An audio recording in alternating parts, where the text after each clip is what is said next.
एकंदरीत तुमच्या नाराजीच्या चर्चा समोर येत आहेत आणि तुम्ही भाजपच्या वाटेवर देखील असलेला आहात, काय सांगाल एकूणच? वंदनीय शिवसेना प्रमुख बाळासाहेब ठाकरेंचा निष्ठावंत सैनिक ही माझी ओळख आहे।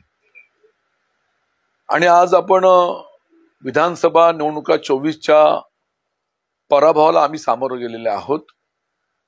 ते दुःख, ती खंत, त्या वेदना माझ्या सकट माझ्या मतदारसंघातल्या अनेक पदाधिकाऱ्यांना आणि आम जनतेला आहे। आणि पराभवाचं ही खंत असताना भविष्याचं शिवसेना मार्गक्रमण आम्ही या ठिकाणी करतोय।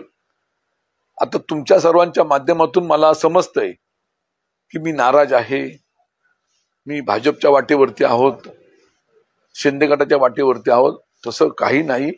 मी माझ्या मतदारसंघातल्या विविध रोजच्या कार्यपद्धतीवरती माझं मार्गक्रमण सुरू आहे। आणि म्हणून अशा तऱ्हेच्या ह्या बातम्या निश्चितपणे अफवा आहेत असं माझं या ठिकाणी आपल्या माध्यमातून मला संपूर्ण आमच्या जनतेला आणि शिवसेनेला सांगायचं आहे। हा निष्ठावंत सैनिक बाळासाहेबांचाच राहणार याबद्दल कुठची माझ्या मनामध्ये शंका नाही। भाजप तुम्ही म्हणतात की अफवा असेल म्हणून इतर पक्षांमध्ये खास करून भाजप म्हणून काही ऑफर आहे का, अशा सुद्धा चर्चा लागलेल्या पाहायला मिळतात। आता पिकल्या आंब्यावरती दगड कोणतरी मारतात ना, तशा तऱ्हेचा प्रयत्न भाजपचा असेल, अन्य कोणाचा असेल, तो त्यांचा प्रयत्न असेल। भाजप नेत्यांनी देखील म्हटलं की राजन साळवींचं आमचं स्वागत आहे, राजन साळवींचं। तर शिवसेनेच्या नेत्यांकडून देखील म्हणणं आहे की राजन साळवी जर आले तर आमच्याकडून स्वागत आहे। ते भाजप पक्षांच्या नेत्यांचं मत असेल।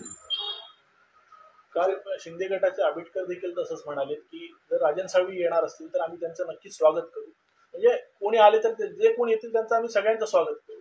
कसं आहे, पक्षात येणाऱ्या माणसाचं प्रत्येकाचं स्वागत करणं हे प्रत्येक पक्षाच्या प्रमुखाचं कर्तव्य असतं। त्या भावनेने त्यांच्या त्या भावना असतील, परंतु निश्चितपणे या संपूर्ण मतदारसंघामध्ये असेल, जिल्ह्यामध्ये असेल, कोकणामध्ये असेल, ज्या पद्धतीने मी संघटन कौशल्याने काम केलं त्या कामाच्या पोचपावतीवरती त्यांच्या त्या अपेक्षा असतील। साहेब, शिवसेनेचे खासदार नरेश म्हस्के असे म्हणाले की शिवसेना उभाटा गटाचे सर्व आमदार जे निवडून आलेले आमदार आहेत किंवा जे नाराजी माझी आधी उभाटा नाही आहे, उद्धव बाळासाहेब ठाकरे असं आमचं पक्षाचं सुंदर असं नाव निवडणूक आयोगाने आम्हाला दिलेलं आहे।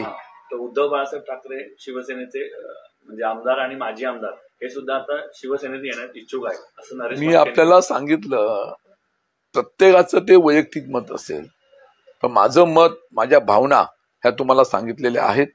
माझ्या मतदारसंघातल्या आमच्या अनेक पदाधिकाऱ्यांच्या जनतेच्या भावना महत्वाच्या आहेत। या बाबतीमध्ये याच्या आधी सुद्धा अनेकदा चर्चा झाली। मी आता माझ्या मतदारसंघामध्ये रोजच्या कार्यपद्धतीतून जात आहे, त्या ठिकाणी माझे अनेक पदाधिकारी भेटतील, माझी चर्चा करतील आणि ह्या आजच्या असलेल्या तुमच्या माध्यमातून, प्रसार माध्यमातून जे तुमच्या लोकांपर्यंत संदेश पोहोचलेला आहे त्या बाबतीमध्ये माझे पदाधिकारी मतदारांशी संपर्क साधतील आणि त्या दृष्टीने नक्की मी भविष्यामध्ये मार्गक्रमण करेन अशा तऱ्हेच्या माझ्या भावना आहेत। पण सर, निवडणूक झाल्यानंतर तुमच्याकडे वरिष्ठ नेत्यांनी कोणी संपर्क साधण्याचा प्रयत्न केला का? कारण असं म्हटलं जातंय की अजूनही तुमच्या बाबतीत जे आहे तसं संपर्क साधण्याचा प्रयत्न झालेला नाहीये। पराभवानंतर शिवसेनेचे पक्षप्रमुख उद्धव ठाकरे साहेबांनी मुंबई मातोश्री या ठिकाणी सर्व आमच्या पराभव झालेल्या उमेदवारांची मीटिंग घेतली होती। त्या बैठकीमध्ये एक कशा तऱ्हेने पराभव झाला, त्याची कारणं काय, त्याचं आत्मचिंतन त्या ठिकाणी करण्यात आलं आणि त्या दृष्टीने योग्य त्या सूचना त्या ठिकाणी आम्हाला देण्यात आलेल्या आहेत। आणि म्हणून त्या पद्धतीने वरिष्ठ असा तोच आमच्या दृष्टीने महत्वाचा आहे। तुमच्याशी भाजपकडून संपर्क झालेला आहे का? म्हणजे तुम्ही मगाशीच बोललात पिकलेल्या आंब्यावर कोणीतरी दगड मारतात, दगड मारण्याचा प्रयत्न करतो तो आंबा काढताना खाली मिळतो ना, तो त्यांचा प्रयत्न असू शकेल, पण माझ्याशी कोणताही संपर्क आतापर्यंत झालेला नाही। यापूर्वी एसीबीचा ससेमिनार तुमच्या मागे लागलेला होता, आता विधानसभा निवडणूक सुरू झालेल्या आहेत, पुन्हा एकदा एसीबीच्या माध्यमातून चौकशी होऊ शकते अशा स्वरूपाची सुद्धा बातम्या समोर येतात। नेमकं याच्यावर अपडेट पुढचं काय आहे? अँटी करप्शन ब्युरोची चौकशी माझी, माझ्या कुटुंबाची सुरू होती। आम्ही त्या बाबतीमध्ये उच्च न्यायालयामध्ये धाव घेतलेली आहे। उच्च न्यायालयामधला जो निर्णय हे आता सुटीनंतर अपेक्षित आहे आणि त्यानंतरच्या काळामध्ये त्यांचा काय प्रयत्न असेल मला माहिती नाहीये, परंतु आमच्यावरती टांगती तलवार आहे हे मला निश्चित माहिती झालेलं आहे। आगामी काळात म्हणजे तुमच्याशी वरिष्ठांकडून चर्चा म्हणजे निवडणुकीनंतर विशेषतः तुमचा पराभव झाल्यानंतर अनेकांनी स्थानिक पदाधिकाऱ्यांनी शिवसेनेच्या राजीनामे दिलेले होते, जिल्हा प्रमुखांच्या राजीनाम्याची देखील मागणी केलेली होती. त्याची दखल काही वरिष्ठांकडून घेण्यात आली का?